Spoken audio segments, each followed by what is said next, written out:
E vocês escolham daí a plataforma que vocês acharem melhor para fazer o acompanhamento da nossa live. Sejam todos muito bem-vindos, boa noite. E hoje nós vamos conversar sobre processo administrativo previdenciário, as suas particularidades, porque nós temos que começar do começo, né? Então, semana passada, a gente deu umas pinceladas nas normas regulamentadoras e essa semana estamos, então, retomando as lives individuais e todos estão convidados para participar, para fazer pergunta, tanto pelo Instagram quanto pelo YouTube. Eu peço para que todos que entrem, coloquem coração, chame os amigos. Sejam todos muito bem-vindos. Ó, deixei link no YouTube também ali para vocês. Richard, Elaine, Teodoro. Oi, Fran, tudo bom? Já tô aqui perturbando de novo, Fran. Karine. Pessoal, sejam todos muito bem-vindos. Coloca o coração, manda o link para os colegas, para nós conversarmos, então, hoje sobre processo administrativo previdenciário, tá? Deixei ali o linkzinho da plataforma do YouTube também para vocês, no meu canal do YouTube. E hoje eu vou transmitir pelo canal e vou transmitir pelo Instagram ao mesmo tempo. Tô virando blogueira, daqui a pouco eu aprendo. Daqui a pouco eu aprendo, ainda vou dar boa de blogueira, tá? Daqui a pouco eu aprendo. Pessoal, quais são as particularidades que a gente deve observar, né?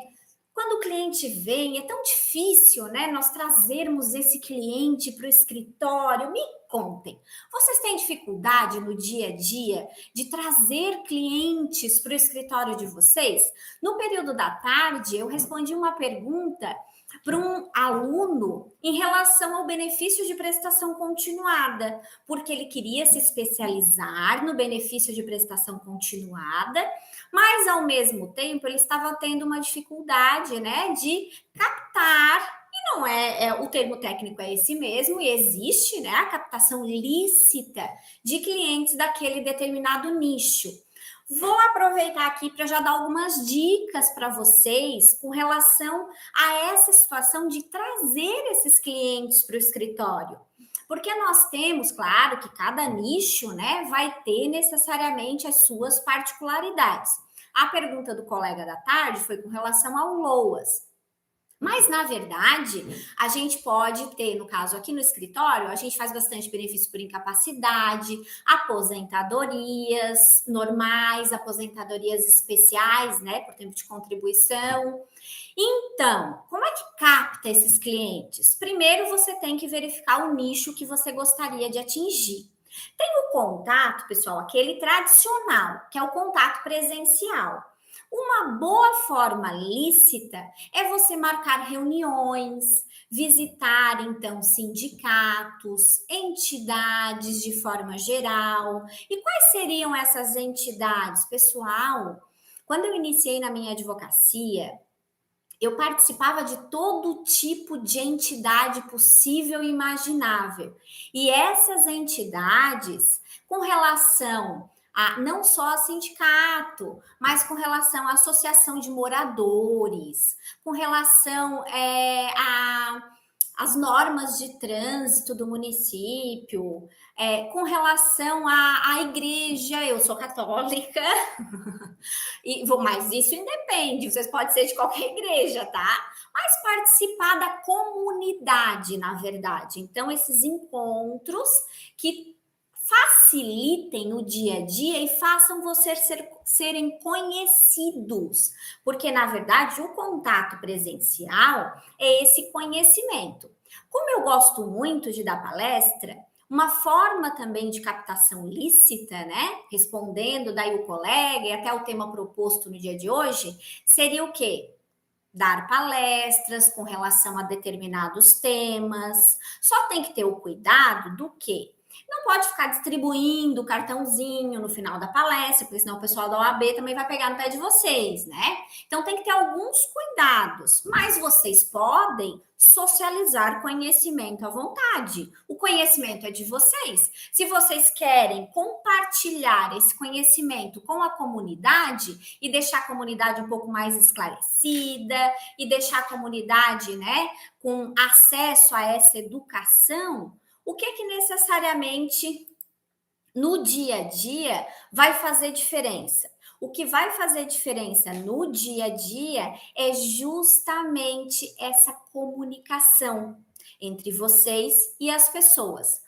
Olá, pessoal, todos que estão entrando, Gabriel, todos os outros colegas, alunos que estão entrando, Bira, deixa eu botar aqui para baixo aqui. Corações, Jana, Alexandre, Albânia, corações, povo bonito. E o que acontece, pessoal? No dia a dia, além do contato presencial, nós podemos ter ainda o contato através das redes sociais, que é a nova comunicação profissional que nós temos hoje. E essa nova comunicação profissional, atualmente, ela é gerada por que situação, pessoal? Autoridade. Então, vocês demonstrando autoridade, vocês vão estar fazendo com que os clientes de vocês venham até vocês de uma forma um pouco mais fácil, uma forma um pouco mais sutil no dia a dia. Por quê? Porque eles justamente depositam confiança em vocês. Então, é uma outra situação, as redes sociais. Qual rede social, doutora Michele? Todo tipo de rede social que vocês tiverem afinidade. Geralmente, o Instagram, vocês conseguem atingir o público mais jovem. E o Facebook, vocês atingem o público que já possuía, né, redes sociais em momentos anteriores, tá? Então, sempre é bom, no mínimo, ali abordar essas duas. Mas tem os colegas, né? Eu ainda não me desenvolvi tanto assim, né? Mas tem os colegas que utilizam o TikTok, que utilizam até o cadastro, né? Em outras redes sociais, LinkedIn, enfim, tem vários tipos.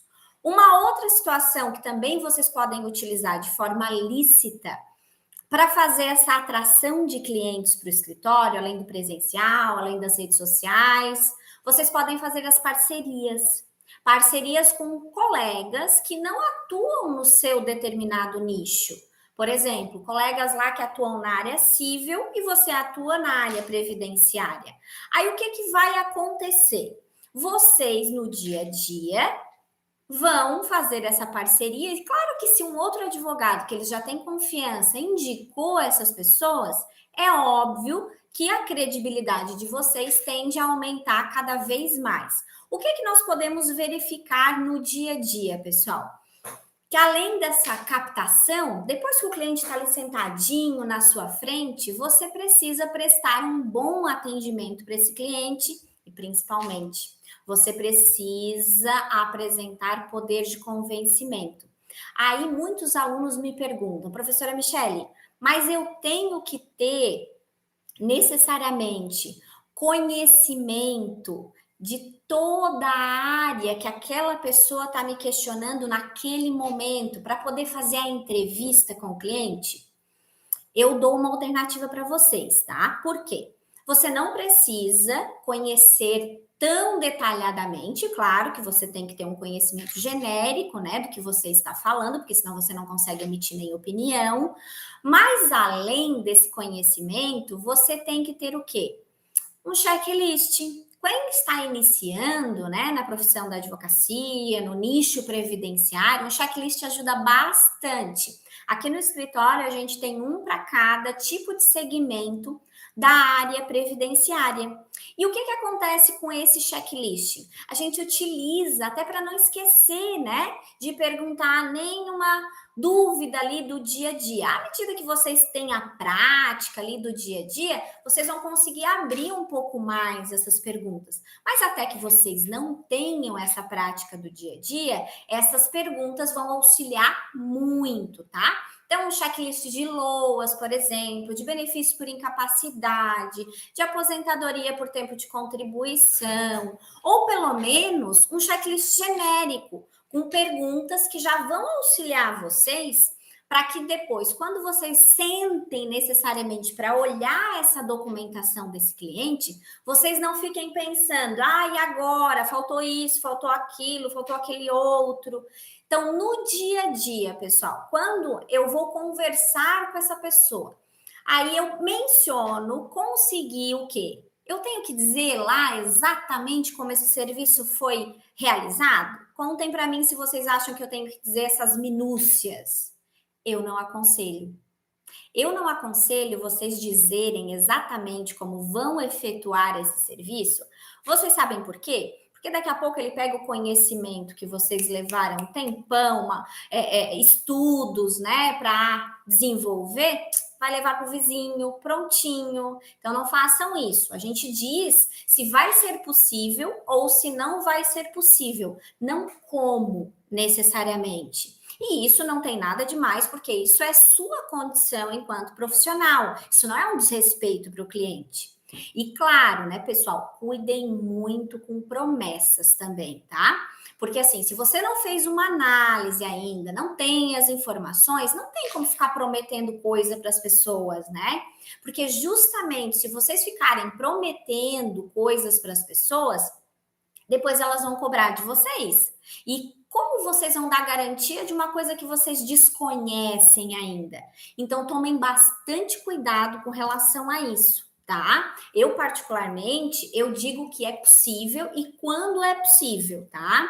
Agora, para mim, dar respaldo absoluto para aquele determinado direito, ou é uma situação muito pacífica, que já está ali configurada, né, de tempo, de contribuição, ou eu menciono, existe essa possibilidade, esse caminho, aquele outro caminho. E convencemos, então, essa pessoa a assinar o contrato. Pessoal, muitos alunos também me perguntam, professora, assinar contrato. No primeiro dia, no segundo dia, o que eu faço no meu dia a dia? Pessoal, o que eu digo para vocês? O contrato de honorários, procuração e toda a documentação pertinente, porque não é só contrato de honorários que se assina no primeiro dia e procuração, né? Aqui no escritório a gente faz a assinatura da procuração, da entrevista, que é muito importante, do contrato de honorários, que tem que ter várias cláusulas. Agora a gente incluiu também a cláusula com relação à lei de proteção de dados também aqui no contrato. Por quê? Porque a gente tem que se adaptar a todas as atualizações, né, legais que estão ocorrendo, tá? Uma outra situação, além disso, a gente coloca uma declaração em virtude da hipossuficiência, né? Porque a grande maioria, a não ser que não for o caso do seu cliente, você vai questionar, óbvio, né? Mas a grande maioria dos clientes previdenciários, nós trabalhamos, né, com a situação da hipossuficiência. Um outro documento, pessoal, que eu dou de sugestão, opa, deixa eu colocar aqui. A RM Guia tá concordando aqui comigo. Fazes assim também aí no seu escritório, é? Porque tem que cuidar bastante no dia a dia, tá, pessoal? Porque se vocês não cuidarem, o que vai acontecer é que esses documentos, eles são imprescindíveis para o dia a dia da advocacia previdenciária, tá?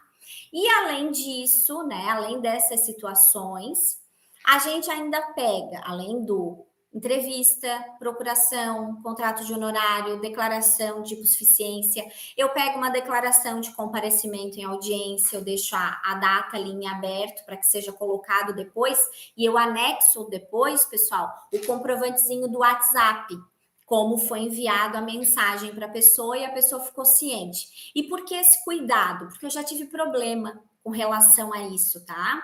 Eu tive uma representação na OAB de um cliente que foi avisado da audiência, não foi no dia da audiência, porque ele não tinha testemunha, ou seja, a culpa não era do escritório, mas ele me representou dizendo que ele não tinha sido avisado da audiência, porque, logicamente, era um sem vergonha, né? Com o perdão da palavra para vocês, mas era um sem vergonha que queria fazer o quê? Cobrar ação de mim, porque ele não tinha como provar o que ele disse para mim que tinha como provar, né?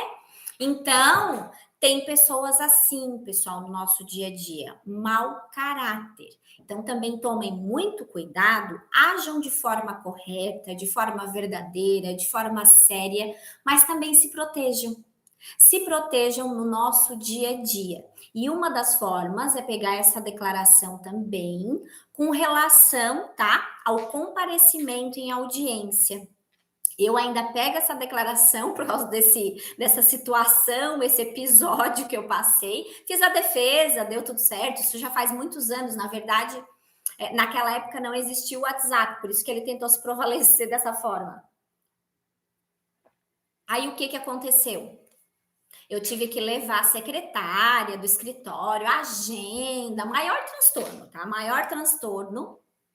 Mas foi tudo provado direitinho. E depois disso, foi julgado improcedente, ele não ganhou nada, mas foi uma incomodação desnecessária, né? Então, tomem nota de tudo sempre que eles disserem para vocês, peguem assinatura, peguem termo. Uma outra situação, pessoal, que eu costumo pegar aqui no escritório também, já vai a dica de presente.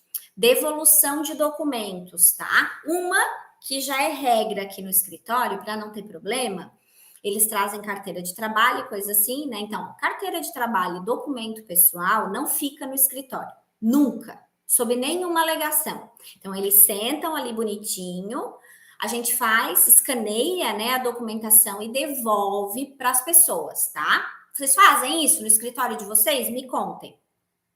Mas os documentos que acabam ficando, que às vezes tem algumas pessoas que não querem aguardar, né? Então, exames, às vezes os próprios carnês, né? Então, a gente enumera ali direitinho. E quando a gente faz a entrega, a gente faz a declaração enumerando item por item que foi devolvido para essa pessoa, justamente para não gerar transtorno depois. Engessem, quanto mais vocês engessarem o procedimento de vocês, menos incomodação vocês vão gerar para vocês no dia a dia da advocacia, tá?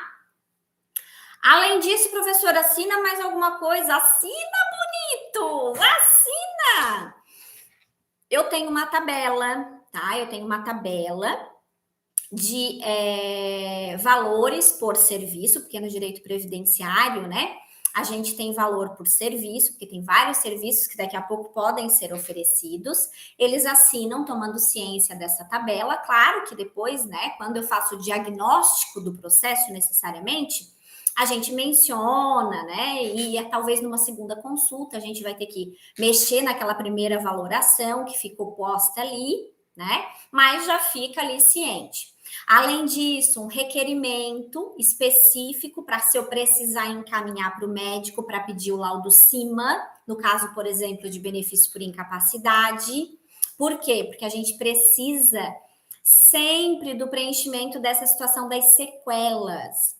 E além disso, eu ainda pego uma procuração específica, tá? Para o INSS, com a nominata exata dos possíveis documentos que nós vamos precisar, então, para essa situação lá do INSS. Me contem se pedem todos esses documentos para os clientes de vocês. O que vocês acrescentariam aí? Me contem o que vocês acrescentariam nessa lista aí que eu dimensionei para vocês, hein? Contem para mim. E além disso, pessoal, o que a gente pode verificar ainda? Assinou bonitinho agora, eu vou fazer a análise. Vai iniciar a partir de agora, então, o processo administrativo propriamente dito. E esse processo administrativo previdenciário propriamente dito vai implicar em quê? O que vocês vão ter que fazer? Nós vamos ter que verificar uma análise dos vínculos, das remunerações, necessariamente, porque pode ser que tenha algum vínculo empregatício que não conste na carteira. Isso acontece quando, professora? Quando essa pessoa, porventura, teve uma ação trabalhista, ela não é averbada automaticamente essa ação trabalhista lá no CNIS desse cidadão. Então, vocês têm que fazer essa pergunta.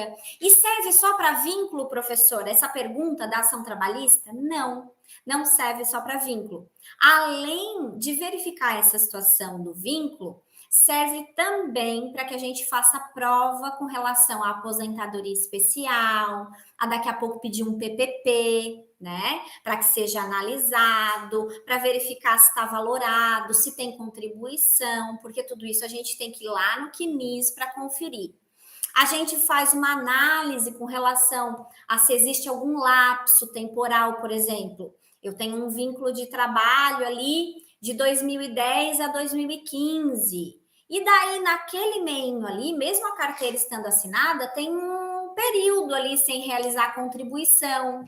E daí, pessoal, sejam todos bem-vindos. Eu quero a opinião de vocês e corações, e manda para os colegas a nossa live. E com relação a essas lacunas, eu tenho que identificar para questionar o quê? Se porventura aconteceu alguma coisa ou foi só a empresa que deixou de realizar a contribuição, porque daí eu tenho que ir lá e fazer a alteração. Porque se existir um vínculo trabalhista e aquilo ali foi só falha da empresa, quem o dever de fiscalização é de quem? Me contem. De quem que é esse dever de fiscalização? É do INSS. E sendo do INSS, o que vai acontecer no dia a dia? No dia a dia, a gente vai poder alegar, né, que ele deveria ter fiscalizado e não o fez. Além disso, a gente tem que verificar a qualidade de segurado, porque vocês não podem encaminhar um processo administrativo ou mesmo judicial se tiver problema na qualidade de segurado. E nós já conversamos em outros momentos que essa qualidade de segurado, quando é que ela é verificada? Me contem, quando é que ela é verificada? Deixa eu ver aqui quem tá aqui, ó. Mariana, seja bem-vinda. Mário, Seifer, Jaqueline, Thalisson, Leila, Tina, Lena, Darcy, Clarissa, minha xará, Clarissa Barreto.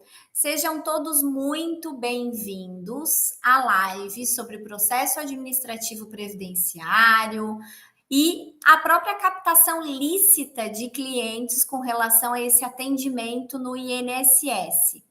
E eu quero que vocês coloquem se tem alguma dúvida com relação a esse tema e me contem no dia a dia do escritório de vocês como é que vocês costumam proceder.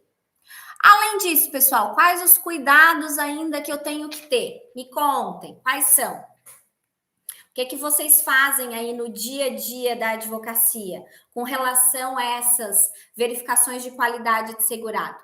A verificação da qualidade de segurado, eu tenho como verificar o artigo 15, por quê? Porque ela pode ser prorrogada, essa qualidade de segurado, por até 36 meses. E como é que eu vou fazer isso, professora? Até a 9N agora trouxe a possibilidade, pessoal, que a gente vai falar semana que vem, eu vou fazer uma live sobre várias dicas específicas da IN 128, tá? E uma dessas dicas que eu achei bem interessante para a qualidade de segurado foi a situação justamente da condição de desemprego, porque a IN trouxe vários requisitos que proporcionam, então, a comprovação, a materialização, né, dessa comprovação de necessariamente o desemprego desse cidadão.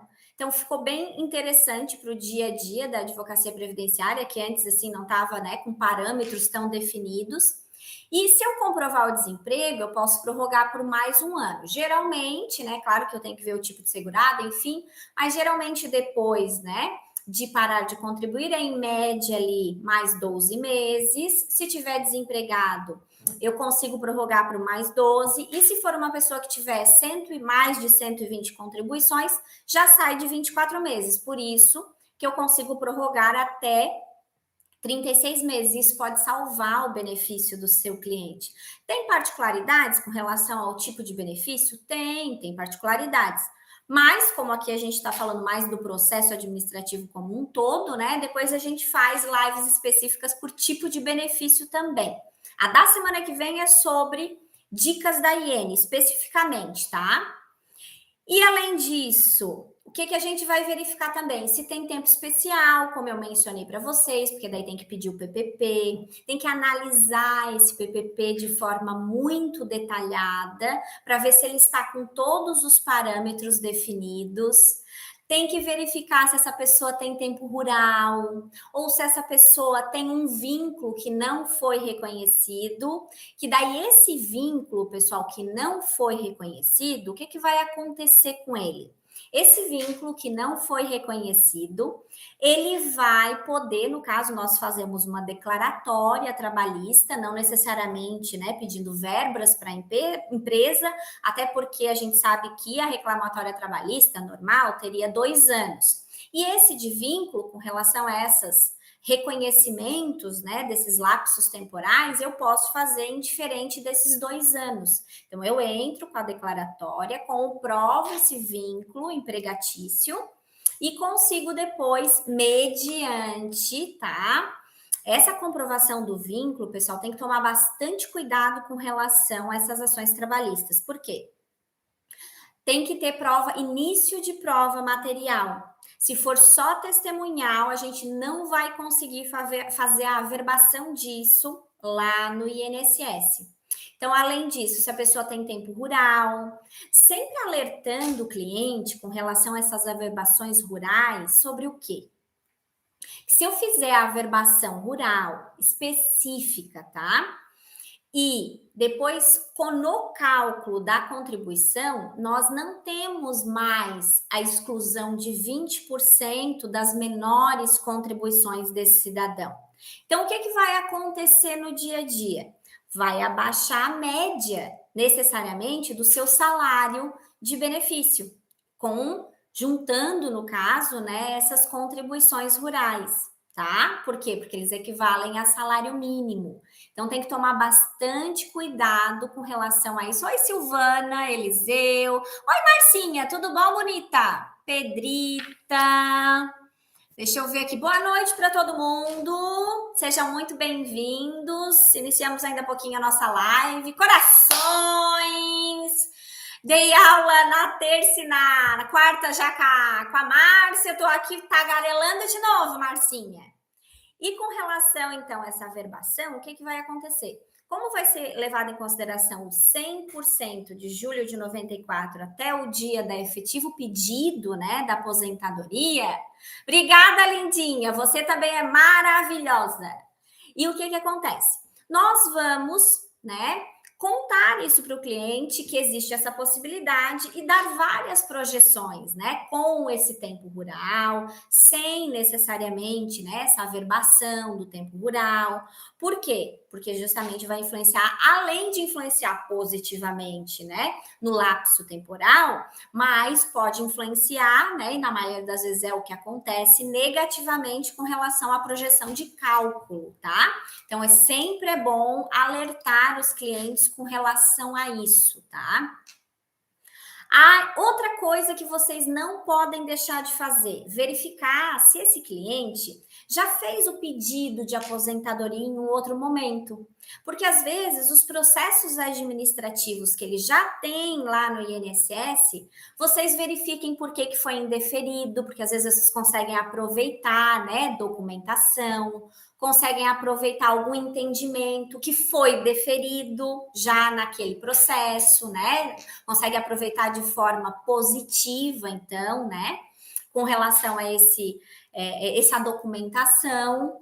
E além disso, tá? Um cuidado, teoricamente, que vocês têm que ter também com relação a essa verificação de processos antigos é o quê? No rural, por exemplo. A pessoa não tem muitas documentações, mas aí você vai perguntar o quê? O seu pai se aposentou no âmbito rural? A sua mãe se aposentou no âmbito rural? Que até tem algumas dicas do rural que a gente vai passar na semana que vem, hein? Imperdível a nossa live da próxima semana também, falando especificamente da IN 128 e Aos poucos nós vamos estudando ela, né? Mas vamos à luta.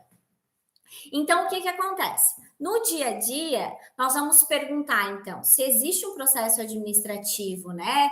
Já de concessão do pai, da mãe. Por quê? Porque vocês podem, então, desarquivar esse processo administrativo do pai, da mãe, para que vocês consigam documentação. Até porque o lapso temporal dos pais dessa pessoa, que já estão reconhecidos, vai facilitar a sua vida com relação ao seu cliente, que daí já tem esses lapsos temporais específicos. Você vai ter que provar no máximo o quê? Que realmente essa pessoa morava lá com os pais, aí pega a declaração da escola, né?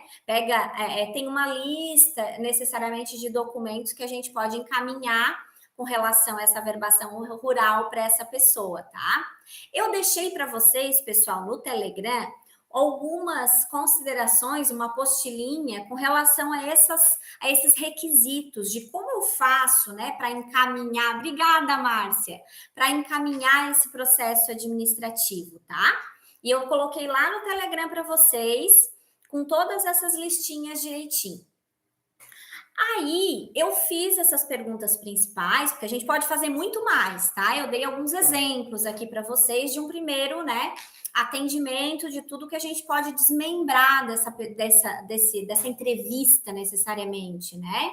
E a gente pode oferecer vários serviços para essa pessoa, como eu mencionei para vocês, aqui eu tenho uma tabelinha, né, desses serviços. E eu posso fazer o quê? Esses serviços, pessoal, por mais que às vezes eu chegue à conclusão que essa pessoa ainda não vai estar lá no lapso temporal específico, né, para fazer a aposentadoria, no meu planejamento necessariamente previdenciário, mas eu posso oferecer os serviços que já deixem tudo pronto para que quando ele atinja a data específica, né, em que vai se configurar a aposentadoria, já esteja tudo pronto e ele não perca tempo, porque até tem alguns procedimentos que vão depender até de demandas judiciais para serem reivindicados muitas vezes, tá? Então, por exemplo, se precisar fazer uma retificação de CNIS, se precisar fazer as emissões, né, de certidão de tempo de contribuição em órgão público, quem já fez sabe que demora, né? O próprio requerimento, né, do benefício, às vezes tem que fazer o quê? A averbação trabalhista, tem que fazer antes disso a declaratória trabalhista para reconhecer aquele lapso temporal para depois fazer essa averbação, tem que fazer toda a preparação da averbação rural, que tem agora a situação do ofício circular 46, que na verdade ele foi integrado, né, na IN 128, ele não foi necessariamente revogado, ele foi incorporado, porque aí a Instrução Normativa 128, o que aconteceu é que ela incorporou vários procedimentos. Óbvio que a gente está fazendo esse estudo aos poucos, à medida, né, que a gente vai tendo os processos no escritório, mas esses procedimentos, eles foram, na grande maioria, algumas situações foram, no caso, implementadas, foram acrescentadas, mas na grande maioria foram incorporadas, por isso que teve a revogação de várias portarias, decretos, né, e tudo mais. Então, eu posso, ao próprio serviço, né, de averbação dessa sentença trabalhista, desse tempo rural. Então, todos esses valores, todos esses serviços, eles têm valores fracionados. E como é que eu vou descobrir isso? Fazendo, então, uma análise específica, né, do CNIS, de toda a documentação solicitada. Vou ter que verificar item por item lá, a aposentadoria especial, ela requer, né, um cuidado, já vou ler ali, Tatiana, um cuidado específico. Por quê? Porque justamente eu vou ter que conferir lá no PPP, item por item, porque muitos PPPs estão incorretos. Aí o que eu faço quando esse PPP está incorreto? Oi, Franciele, Luísa, sejam todos muito bem-vindos, tá? Coraçãozinho, já vou responder a tua pergunta, Tatiana. E esses PPPs, quando eles estão incorretos, a gente geralmente aqui na minha região, pessoal, nem todas as regiões a gente consegue fazer da mesma forma, né? Mas o que acontece? A gente manda ofício para a empresa e as empresas, no caso, a grande maioria, tá? Que faz a retificação e devolve. Se porventura não fizer e tiver tudo errado o PPP, eu vou encaminhar o PPP tudo errado para o INSS? Não. Aí, junto lá com alguma outra situação trabalhista que eu tiver que retificar, eu peço especificamente a retificação do PPP, ou eu coloco a trabalhista para retificar no caso da aposentadoria especial, porque eu preciso de todos os critérios bem direitinho para que eu possa efetivamente, tá, fazer o pedido dessa aposentadoria especial. Como desarquiva esses processos, doutora? Se for de outro estado, por exemplo. Lindinha, o INSS, ele é uma autarquia federal. Então, à medida que você faça o pedido de desarquivamento desses processos administrativos, eu acho que o processo que você está mencionando é esses que eu falei, né? Ou indeferimento, ou o processo da mãe, do pai, né? O que acontece? Teoricamente, eles têm que ter arquivo disso e você pode fazer, tá? Esse pedido de desarquivamento, tanto no site do e-mail INSS, como nos estados que têm o acordo de cooperação da OAB, você pode pedir, então, pelo acordo de cooperação, tá? Que daí, teoricamente, eles têm que fazer esse desarquivamento. Hoje a gente teve um problema aqui no escritório que o INSS respondeu um pedido de desarquivamento dessa pessoa, que a gente queria até nesse caso específico, nós iríamos verificar aqui exatamente a concessão, porque nós acreditamos pela verificação que não foi contado todos os períodos especiais como deveria, não foi reconhecido. E qual é a surpresa que a gente teve hoje? Que ele diz que perdeu, o INSS diz que perdeu, então provavelmente a gente vai ter que fazer as considerações ali, né?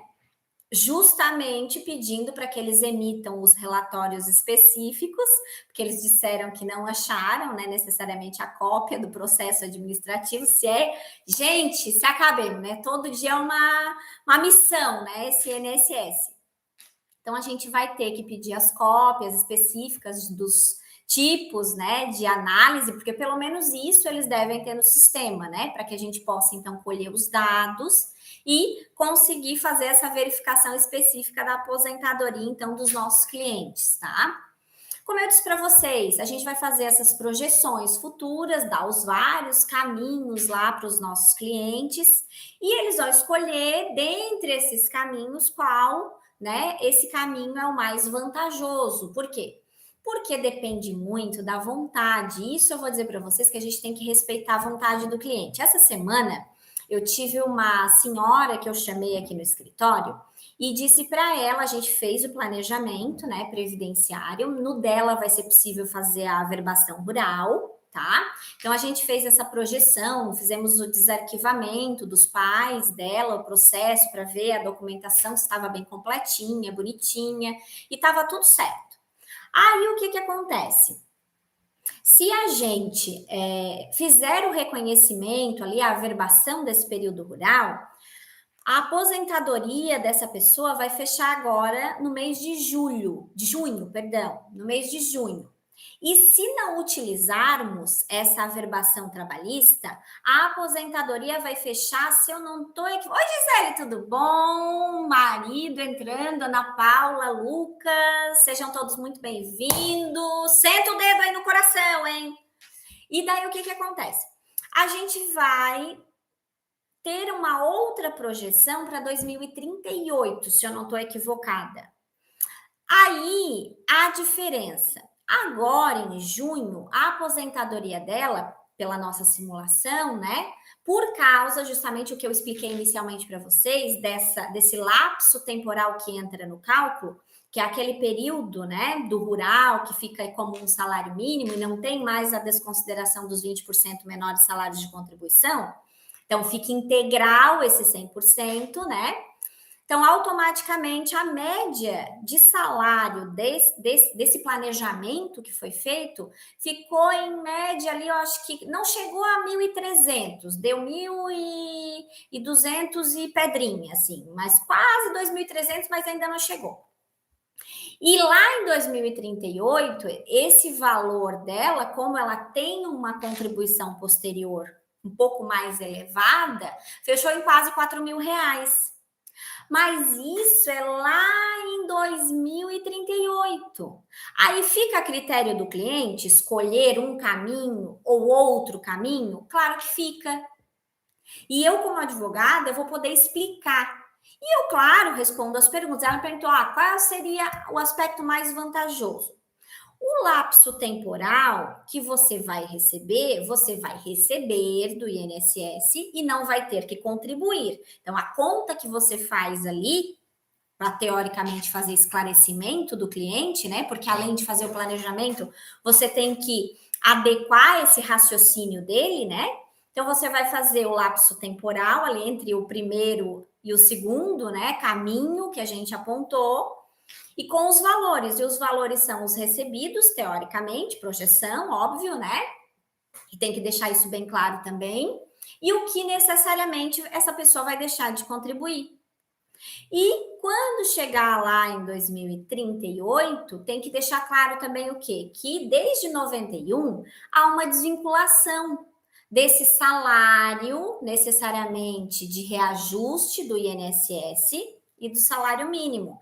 Então, às vezes, num lapso temporal curto de 5, 6, sei lá, no máximo 10 anos, o salário vai estar quase igual àquele salário, né? De quê? Aquele salário lá da primeira projeção. Então, realmente tem que ver se vale a pena essa espera. Quanto ainda, pessoal, a pressa, né? Dessa pessoa. Será que essa pessoa quer se aposentar naquele momento? Quer aguardar um pouco mais? Então, a gente sempre tem que fazer, tem que respeitar, na verdade, né? A vontade do cliente. E isso é bem importante, vocês fazerem essa conversa. Eu tenho algumas situações aqui que eu estou aguardando o retorno do cliente. Outra coisa, não fechou agora, acabei de dizer para vocês, né? Fechou lá em junho. O que a gente faz aqui? Vamos fazer de conta que tivesse fechado para o ano que vem. A gente coloca um lembrete ali no escritório. Você cobra pelo planejamento previdenciário e você faz a projeção disso para avisar o cliente ali um período antes, pode ser uns 6 meses antes de 2 meses pelo menos, tá? Chamar esse cliente novamente no escritório e dizer assim: olha, aquele planejamento que nós fizemos lá em tal data, vamos refazê-lo, né? E necessariamente vamos encaminhar o seu processo administrativo. Por quê? Porque está com tudo pronto já. Você já sabe exatamente o que tem que ser feito. Você só vai atualizar e encaminhar. E uma outra forma desses serviços agregados, pessoal, é fazer o quê? Fazer e já ir fazendo esses serviços ali que eu mencionei para vocês, até que se perfaça esse lapso temporal que essa pessoa efetivamente iria, né, atingir lá o período que ela iria se aposentar. Porque à medida que ele já é seu cliente de vários tipos de serviço que você já está agregando para formar a aposentadoria dela, é claro que ele vai ficar ali como seu cliente. E até porque você está cobrando por todos os serviços prestados, né? E tem vários serviços que são obrigatoriamente têm que ser prestados, então, na aposentadoria.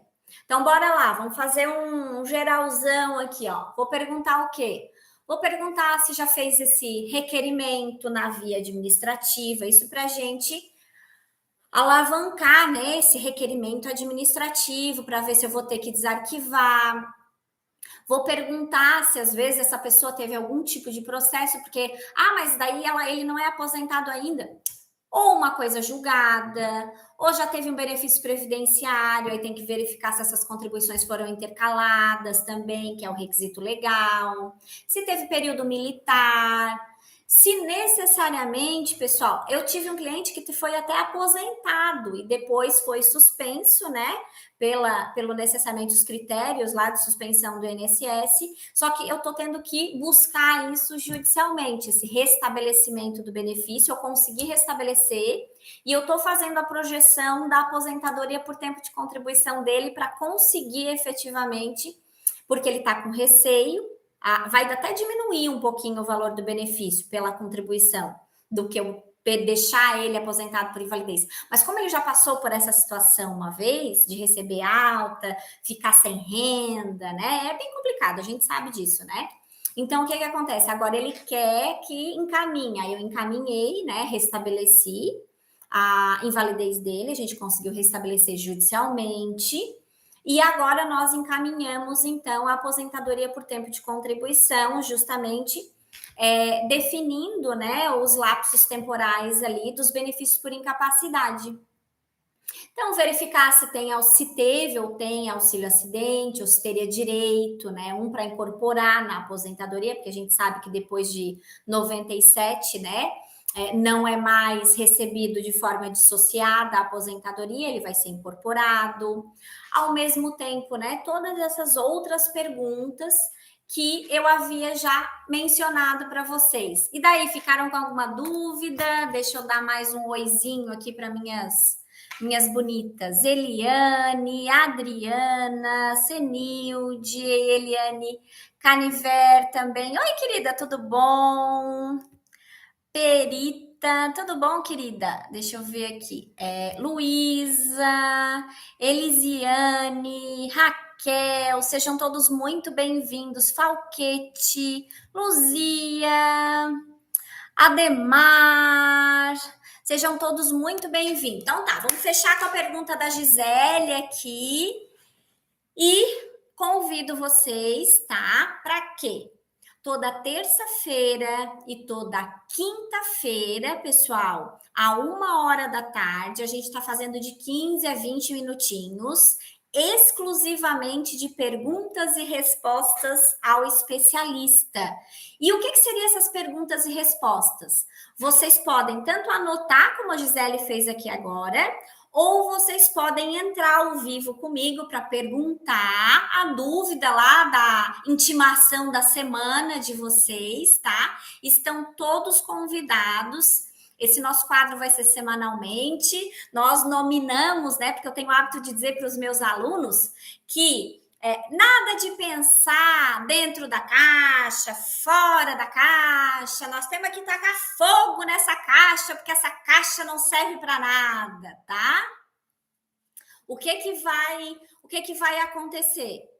Vamos tirar as dúvidas de todos os alunos na terça-feira e na quinta-feira, a 1 hora da tarde. Já anota lá no despertador de vocês, tá? E na quinta-feira, a nossa live, que semana que vem, vai ser só de dicas da IN 128, hein? Vou separar umas dicas top, eu já olhei algumas coisas, vou olhar mais algumas coisas que eu achei bem diferente, que realmente, né, acabou modificando algum entendimento ou melhorando, né, para nos ajudar na prática do dia a dia da advocacia previdenciária. Vamos ver aqui da Gisele, vamos lá. O meu pai estava aposentado por invalidez há 10 anos e agora pedir para ele contribuir um mês e pedir aposentadoria por idade. Aumentou 900. Isso eu tive um cliente essa semana passada também, Gisele, que com o pedido de aposentadoria aumentou o benefício dele. Só compartilhando com vocês, deu certo. Imagina que ele não está feliz da vida. Gostei de saber que pode pagar e pedir aposentadoria por idade, eu não sabia. É o período intercalado que eu acabei de dizer para vocês, que quando a pessoa recebe o benefício, o entendimento é que esse período ele também conta como tempo de contribuição, só que tem que ser de forma intercalada, tá? Só que daí o que acontece?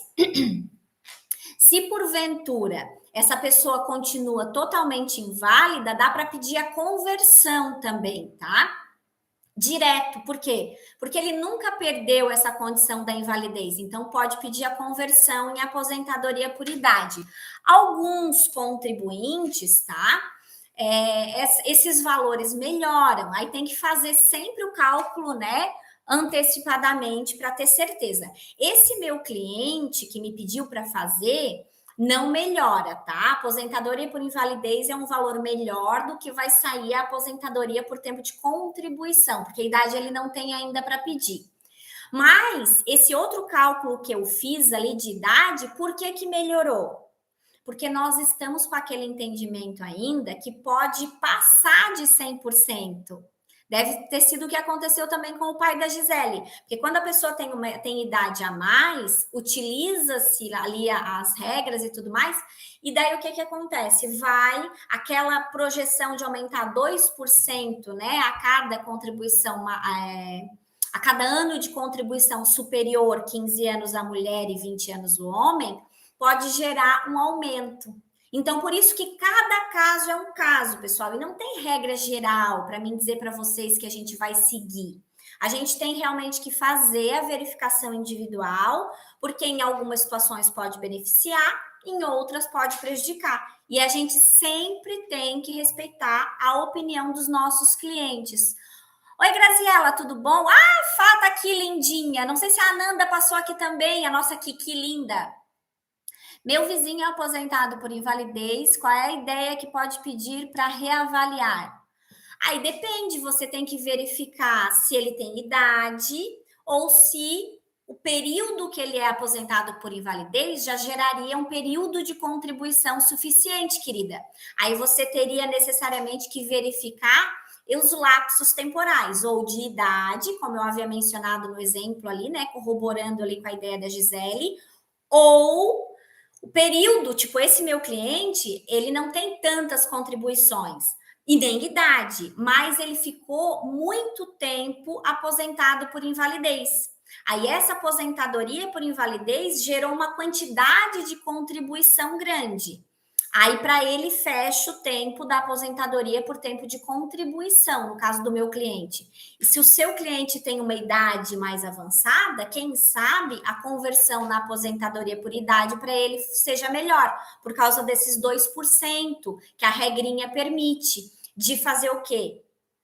De acrescentar, então, 2% acima de 20 anos de contribuição a mulher, perdão, 20 anos de contribuição homem e 15 anos de contribuição mulher. Aí você tem que dar uma olhadinha no caso prático, tá bom?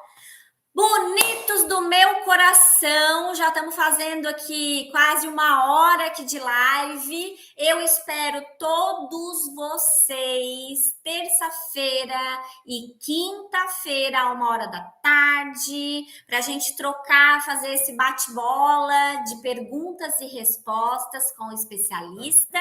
E a nossa live da próxima quinta-feira vai ser sobre a IN 128, com dicas tops para o dia a dia da advocacia previdenciária.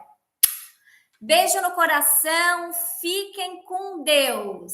Vou deixar gravado um pouquinho mais, tá? Fácil, se tu quiser assistir. Mas provavelmente o pessoal do marketing até amanhã tira. Então, se quiserem, quem chegou depois, se quiser dar uma conferida, ficou umas dicas muito legais. Beijo no coração.